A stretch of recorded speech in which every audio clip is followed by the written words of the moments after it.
Hi everyone, in this video I'm going to show you how to save a project in CapCut.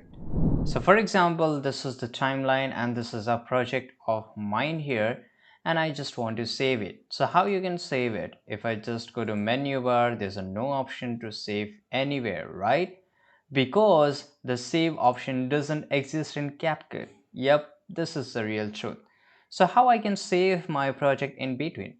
So you don't need to save anything, you can just close it, right? And here this is my CapCut, right? This is my CapCut here.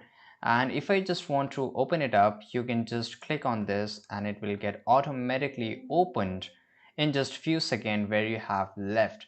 So you don't need to save. CapCut automatically save your project. And yeah, it doesn't mean you can just close every project of it. I can just close this one too and still I will able to open it up. So this is how basically you can save your project over CapCut. I hope you found this video very useful. Subscribe.